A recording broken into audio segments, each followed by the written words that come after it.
Hello students, पिछले video में हम बात कर चुके हैं कि जेनेटिक्स क्या होती है, हेरिडिटी क्या होती है और मेंडलिज्म क्या होता है। मेंडलिज्म के अंदर हमने मेंडल का पूरा लाइफ साइकिल देखा है, उसकी लाइफ स्टोरी क्या थी और उसके बाद में उसने किस तरीके से एक्सपेरिमेंट किया था मटर के ऊपर। और जो मेंडलिज्म थ्योरी है पूरी, जो मेंडल का परिचय है, वो एग्ज़ाम के अंदर बढ़िया मार्क्स के साथ में पूछा जाता है, तो वो इम्पोर्टेंट है। उसका जीवन परिचय तुम्हें याद होना चाहिए, लाइफ स्टोरी उसकी। उसके अलावा हेरिडिटी और जेनेटिक्स में डिफरेंस करना भी आना चाहिए। ठीक है, उसके बाद में हम बात करते हैं कि जो उसने एक्सपेरिमेंट किया था मटर के ऊपर, तो उसके सक्सेस होने के रीजंस क्या थे, उसके पीछे रीजंस क्या थे कि वो जो उसने एक्सपेरिमेंट किया वो फेल नहीं हुआ। उसके लिए था कि Mendel studied one particular heredity of one particular characteristic at one time. मतलब उसने एक समय पे उसके एक ही लक्षण को क्या किया, स्टडी किया। उसने एक टाइम पे 3-4 लक्षण को लेकर के नहीं चला। जब उसने स्टार्टिंग में जब एक्सपेरिमेंट स्टार्ट किया तो वो एक ही लक्षण को लेकर के चल रहा था। जिससे क्या टॉलनेस हो सकता है, जैसे एक लक्षण क्या बताऊँ मैं, टॉलनेस हो गई और एक होगी ड्वार्फनेस हो गई। तो मतलब उसने एक टॉलनेस को ही लेकर के उसने पूरी क्या करी, स्टडी करी, पूरा एक्सपेरिमेंट बनाया। उसके बाद में जब ये सक्सेस हुआ, उसके बाद ही वो 2 या 3 लक्षणों को लेकर के चला। मतलब उसके एक कैरेक्टर को लेकर के उसने एक टाइम पे सिर्फ एक कैरेक्टर ही का ही क्या किया, एक्सपेरिमेंट किया, उसके ऊपर रिसर्च की। वैसे ऐसे नहीं कि अभी एक पे कर लिया फिर दूसरा उठा लिया, दूसरे पे कर लिया, ये नहीं। उसने लंबे समय तक सिर्फ एक कैरेक्टर को लेकर के, यानी टॉलनेस और उसकी ड्वार्फनेस को लेकर के, यानी उसके लंबेपन और बोनेपन को लेकर के उसने पूरा एक्सपेरिमेंट उसके ऊपर किया। तो पहला जो इसका मेन रीजन यही था कि उसने एक गुण के बारे में, एक कैरेक्टर के बारे में एक टाइम पे स्टडी की। दूसरा जो उसका मेन रीजन था, Mendel made a careful choice of plant for his experiment. Mendel ने एक केयरफुल चॉइस की प्लांट को चूज करने में। उसने प्लांट को चूज करने में कोई गलती नहीं की, उसने पी प्लांट को चूज किया।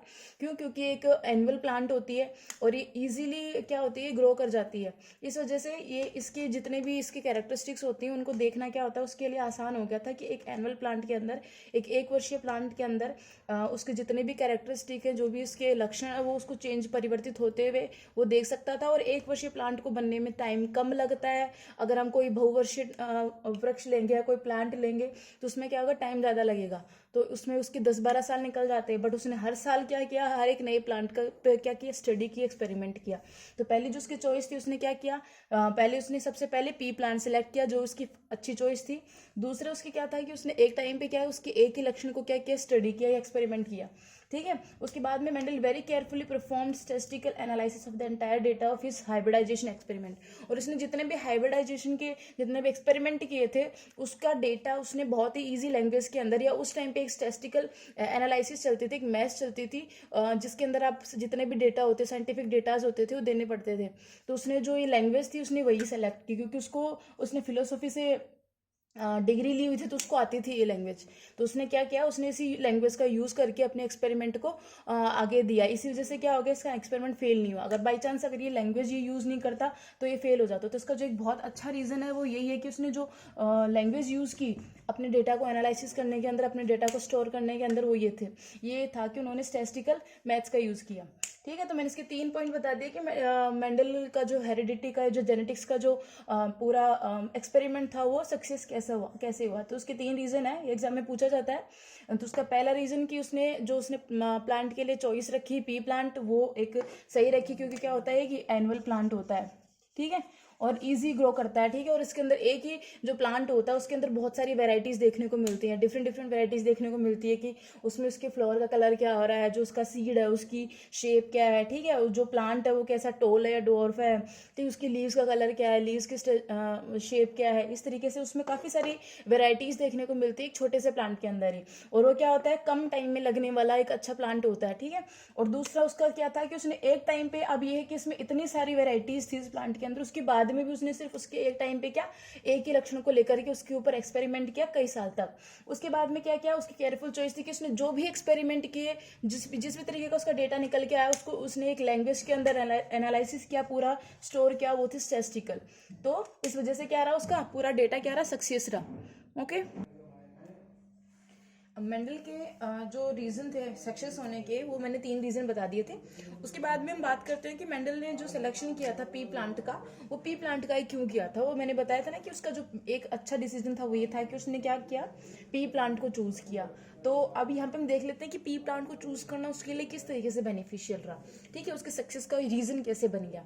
तो पी प्लांट को चूज़ करने का जो पहला मेन एक रीज़न था, ये क्या था, एनुअल प्लांट। वो एक एनुअल प्लांट था। एनुअल का मतलब होता है एक वर्षीय प्लांट, मतलब जो 1 साल के अंदर बनता है, अपना सीड देता है, अपना फ्रूट देता है या फल देता है, और उसके बाद में क्या करता है, नेक्स्ट ईयर उसका एक नया प्लांट बनता है। ठीक है, तो 1 वर्षीय प्लांट है कि अपनी जितनी भी अपनी लाइफ साइकिल में जितने भी काम होते हैं कितना 1 साल के अंदर ही पूरा कर लेगा ये। ठीक है, तो इस वजह से जो पी प्लांट होता है क्या होता है, एनुअल प्लांट होता है, 1 वर्षीय प्लांट होता है। तो क्या हो गया, इसके अंदर समय कम लग गया उसको, मतलब उसको समय कम लगा एक्सपेरिमेंट करने में, क्योंकि उसको बहुत सालों तक वेट नहीं करना पड़ा कि भैया प्लांट बड़ा हो रहा है उसके बाद में क्या करेगा, ये फ्रूट देगा। तो इस तरीके से उसको कई सालों तक वेट नहीं करना पड़ा, जितना भी था 6 महीने के अंदर एक प्रोसेस हुई और 6 महीने के अंदर दूसरी प्रोसेस हुई। इस तरीके से क्या था, 1 वर्षीय प्लांट था, एनुअल प्लांट था, जिसका एक बेस्ट रीजन है। दूसरा है ये बाइसेक्सुअल फ्लोर था।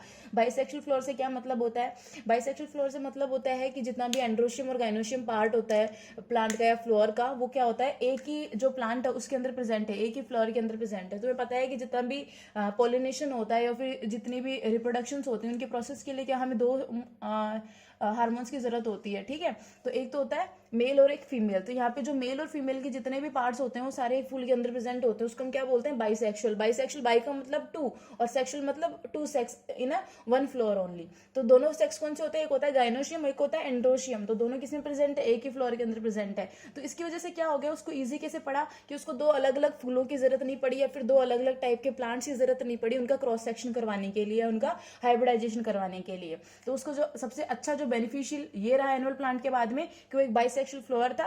अब उसके अंदर जो सेल्फ पोलिनेशन की प्रोसेस थी वो इजीली हो रही थी। अब पता है ना सेल्फ पोलिनेशन की प्रोसेस क्या होती है, कि जब सेम प्लांट के अंदर ही क्या हो जाते हैं, सेम प्लांट के अंदर ही क्या होता है, पोलिनेशन होता है, सेम प्लांट के फ्लोर्स के अंदर ही पोलिनेशन होता है सेल्फ पोलिनेशन होता है। और जब क्या होता है तो इस वजह से क्या हो रहा था, इजी हो रहा था कि बाइसेक्सुअल फ्लोर था और उसमें सेल्फ पोलिनेशन पॉसिबल हो गया था, तो उसको दूसरे प्लांट्स की जरूरत नहीं पड़ रही थी। ठीक है, तीसरा था कि हम उसके अंदर क्या करवा सकते थे, क्रॉस पोलिनेशन भी करवा रखे थे। अब भाई उसने क्या किया था, एक साथ में एक ही तो प्लांट बोया नहीं, तो उसने पूरे खेत में खेती की थी, तो ऐसे बहुत सारे उसने प्लांट बोए थे। तो अब जो इस प्लांट का जो फ्लावर था वो इस प्लांट के फ्लावर से क्या कर सकता था, क्रॉस पोलिनेशन भी कर सकता था। ठीक है, यहाँ पे मैंने सेल्फ पोलिनेशन बताया कि इस प्लांट का जो फ्लावर वो इसी प्लांट के दूसरे फ्लावर के साथ में अगर पोलिनेशन करता है तो हम उसको बोलते हैं सेल्फ पोलिनेशन। बट इस एक प्लांट का फ्लावर जो दूसरे प्लांट के फ्लावर के साथ में क्रॉस वो पोलिनेशन करता है तो उसको हम क्या बोलते हैं, क्रॉस पोलिनेशन। 2 पोलिनेशन चलते हैं, शायद 6 क्लासेस स्टार्ट हो जाता है। सेल्फ पोलिनेशन और क्रॉस पोलिनेशन क्या होता है, सेल्फ पोलिनेशन सेम प्लांट के 2 फ्लावर्स के बीच में होने वाला पोलिनेशन होता है सेल्फ पोलिनेशन, और क्रॉस पोलिनेशन क्या होता है, 2 डिफरेंट प्लांट्स के फ्लावर्स के बीच में होने वाला क्रॉस सेक्शन या पोलिनेशन ही क्या होता है, क्रॉस पोलिनेशन होता है। अब यहाँ पर एक बेसिक बता दूं, इसका फ्लावर है, ठीक है, और इसका क्या हो जाएगा, इसका फ्लावर है, तो इनके बीच में जो क्रॉस सेक्शन होगा वो क्या होता है, क्रॉस पोलिनेशन होता है। अब यहाँ पे मैंने 2 अलग अलग प्लांट ले लिए ना, तो 2 अलग अलग प्लांट के बीच में अभी जो 2 प्लांट होंगे वो कौन से होंगे, वो सेम वेराइटी के होंगे। अब यहाँ पे ऐसा नहीं है कि हमने यहाँ पे एक पी प्लांट ले लिया और हमने दूसरा कोई मस्टर्ड प्लांट ले लिया तो उनमें हम क्रॉस पोलिनेशन करवाएंगे, वो अलग चीज हो जाएगी, वो पॉसिबल नहीं है, वो अलग चीज हो जाएगी, उससे जो उनका प्रोडक्ट निकल के आएगा वो अलग निकल के आएगा। क्रॉस पोलिनेशन का मतलब होता है कि सेम वेराइटी के 2 प्लांट, मतलब पी प्लांट के 2 प्लांट के बीच में होने वाला क्रॉस सेक्शन है क्या होता है, क्रॉस पोलिनेशन होता है। ठीक है, तो यहाँ पर ये चीज मेन ध्यान रखनी है कि यहाँ पे ये नहीं कि तुमने पहले पी प्लांट ले लिया और बाद में मस्टर्ड प्लांट ले लिया और उनके फ्लावर्स के बीच में क्रॉस सेक्शन करवा रहे हो, नहीं, वो गलत हो जाएगा। यहाँ पे जो तुम्हें लाइन लिखनी है वो ये है कि सेम वैरायटी के 2 प्लांट्स के डिफरेंट फ्लावर के बीच में होने वाले पॉलिनेशन को हम क्या बोलते हैं, क्रॉस पॉलिनेशन बोलते हैं। और सेल्फ पॉलिनेशन किसको बोलेंगे, सेम प्लांट के सेम फ्लावर्स के बीच में होने वाले पॉलिनेशन को हम क्या बोलेंगे, सेल्फ पॉलिनेशन बोलेंगे। तो इस वजह से इसको क्या हो जाएगा, उसको बहुत आसानी रही कि उसने पहले तो एक ही प्लांट चूज कर लिया, उसके बाद में उसको बाइसेक्सुअल फ्लावर मिल गए जिसमें वो self pollination plus cross pollination दोनों तरीके के प्रोसेस करवा करके उसके रिजल्ट्स या उसके एक्सपेरिमेंट्स को क्या वो डिसाइड कर सका कि कौन से बेस्ट तरीके के सीड्स या नया प्लांट निकल करके आता है। ठीक है, उसके बाद में cross pollination artificial which is called, cross pollination artificial होता है, सबको पता है, जब सेम प्लांट के 2 डिफरेंट फ्लावर्स के बीच में पॉलिनेशन करवा रहे हैं तो एक आर्टिफिशियल तरीके से ही होगा, वो नेचुरल तरीके से नहीं हो सकता है, क्योंकि नेचुरली नहीं होगा, हमें इसी में किसी एजेंट की जरूरत पड़ेगी, है ना, या फिर किसी और किसी जैसे एजेंट क्या हो सकता है, यहाँ पर एयर हो सकता है, बटरफ्लाइज हो सकती है, इन सब की जरूरत पड़ती है क्रॉस पॉलिनेशन के लिए। ठीक है, pollination artificial which is called the hybridisation can be done by the emasculation. Emasculation एक प्रोसेस सामने आई है, तो यहाँ पे क्रॉस सेक्शन को हम क्या बोलते हैं, हाइब्रिडाइजेशन बोलते हैं, मतलब 2 डिफरेंट जो कैरेक्टर्स होते हैं उनके बीच में पॉलिनेशन करवाने क्या होता है, हाइब्रिडाइजेशन होता है। अब यहाँ पे can be done by the process of emasculation, एक अच्छा नाम आया, इमास्कुलेशन प्रोसेस आई है।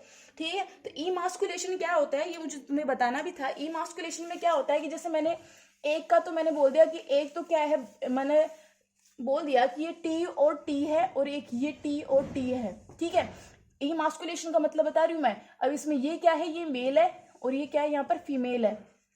सेम ऐसे इसके अंदर ये वाला मेल है और ये वाला फीमेल है।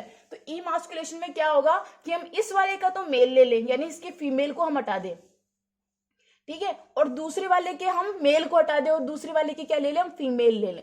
तो उनके बीच में जो क्रॉस सेक्शन या जो हाइब्रिडाइजेशन करवाया जाएगा उस प्रोसेस को हम क्या बोलेंगे, इसकी क्या, इस वाले की तो क्या हो जाएगी, फीमेल हो जाएगी और इसकी मेल हो जाएगी। मतलब इसकी फीमेल को हटा दिया और इसके मेल को हटा दिया। जब इन दोनों के बीच में हम क्रॉस सेक्शन की प्रोसेस करवाएंगे यानी हाइब्रिडाइजेशन करवाएंगे तो इसको हम क्या बोलते हैं, इमास्कुलेशन बोलते हैं। तो इस प्रोसेस के जो होने को हम क्या बोलते हैं, इमास्कुलेशन या हाइब्रिडाइजेशन, ठीक है। मतलब मैंने बोला कि मैंने दो डिफरेंट कैरेक्टर्स ले लिए, ठीक है, किसी डिफरेंट कैरेक्टर्स ले लिए, मैंने वो ले ली टोलनेस ले ली, ठीक है। तो टोलनेस के दो टी ले लिए, एक मेल है इसमें और दूसरा क्या है, यहाँ पर फीमेल है, ठीक है। जब मैंने एक का क्या ले लिया, मेल ले लिया और दूसरे का क्या ले लिया, मैंने फीमेल ले लिया।